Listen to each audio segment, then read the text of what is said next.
Yo, what's up? It's your boy Carcino here, and let's talk about it.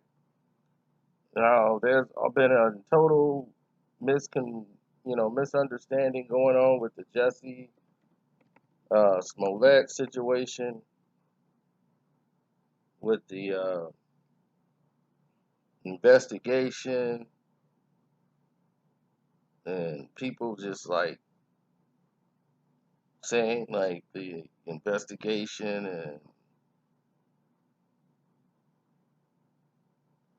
and it's just been one weird thing after another. Like he didn't want to turn in the cell phone.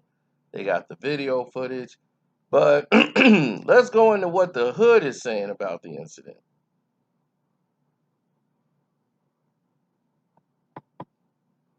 Now, anybody who knows about the hood of Chicago, they know a couple of things. Um, they know how the city operates, in other words. They know the ins and outs and how activities should be moving. If it's not moving a certain way, people think of it as suspicious. And it's a lot of things in development that are not, you know, making sense. Like things don't add up normally. People will just go with their gut feeling. And that's what normally happens in the hood. People go with their instincts. And their instincts are telling them something isn't quite right. And when you start seeing or hearing things of that nature, like some don't seem or appear to be on the up and up, and once you get that feeling or that vibe, that's where your mentality takes you.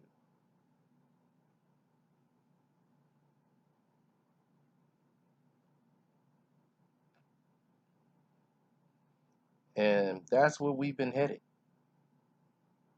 Now, the hood reaction when they heard the news, as soon as they heard it, and they were like, oh man, right away, here are the hood responses. So, you know that's some bull. You know that dude was out there cruising, man. He got caught out there.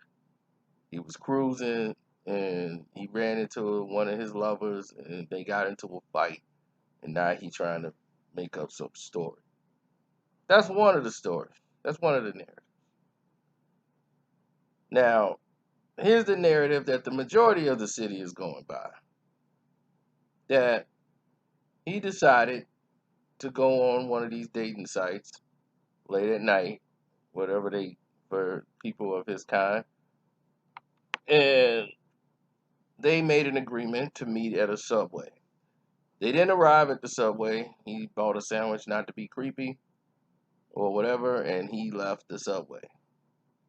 On his way back, the person that he thought that he was talking to was actually a setup. And two guys met him, said, "You the guy from Empire?" Yep. And they went to work on the poor guy. Put a rope around his neck, and that's where most people kind of believe what happened to him. And he was embarrassed and don't want to tell people what really happened as far as, he was out there thirsty for some meat and got caught out there. Now, all this stuff about manga and all that, that could be all part of his imagination, or maybe they did tell him that. I don't know. But the hood pretty much then figured this out. Okay?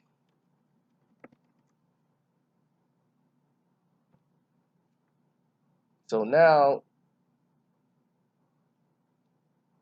it's kind of weird because they can't find any activity of criminal action. Like they can't.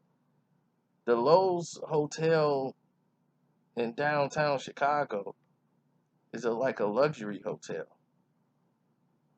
you know, and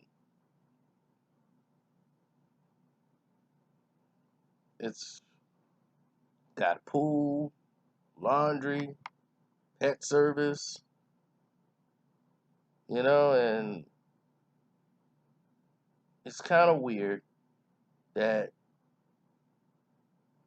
even though they have these exits, that the security cameras wouldn't have picked up the activity of violence.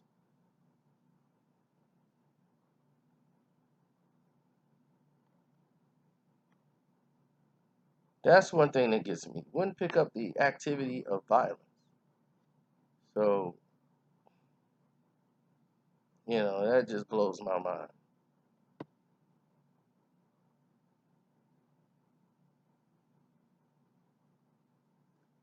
But hey, it is what it is.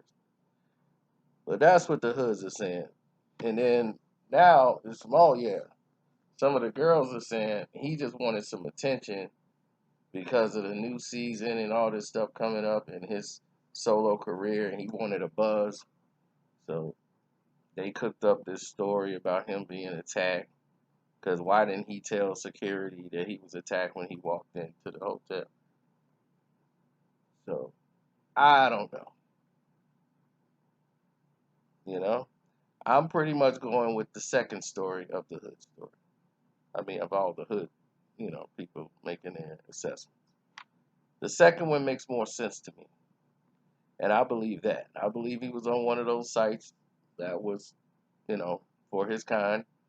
And he set up a meet and greet. And it didn't go well. And what happened to him. So he went and reported it. And they spun it around. I believe he called his manager first before he called the cops. Didn't talk to security, went right upstairs, called his manager, and told him what happened. And his manager probably told him, look, what you gonna tell them? They said, hey, it was a hate crime anyway. That they told them it was manga country. I'm gonna make some calls. Make sure you tell them that when you get down there. Make sure you tell them that they said this is manga country. Manga country. That's our key. Now go to that police station, tell them what happened, but don't forget the MAGA country. Okay.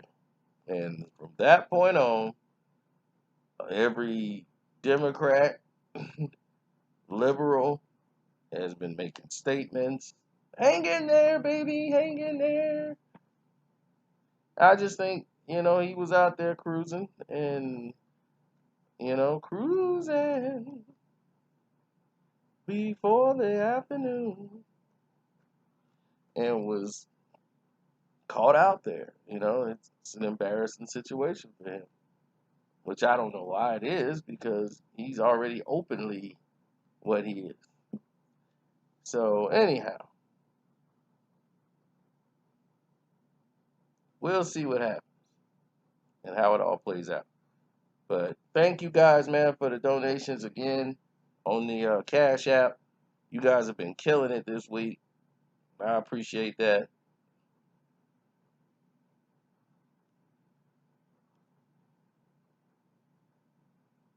So, definitely thank you again. And I'm going to keep putting out content. The more you guys donate, the more I'm going to keep putting out content and giving you things that you probably never thought you would see in life. Oh, yeah, it's that time. So, definitely pay attention because it's going to come hot and heavy. And Brandon Norman, Ricky Willis, Chase, Carlito, Louise, Guru Roach, Jerome, Mr. Hogan's, Oscar, Stefan. I'm repping y'all. And you also can click the link in the description box and leave me a message. Harry, I did get your message, Harry Dawkins. We'll hit it. We'll get up probably sometime tomorrow when I get a chance. All right, I'm out. Deuces.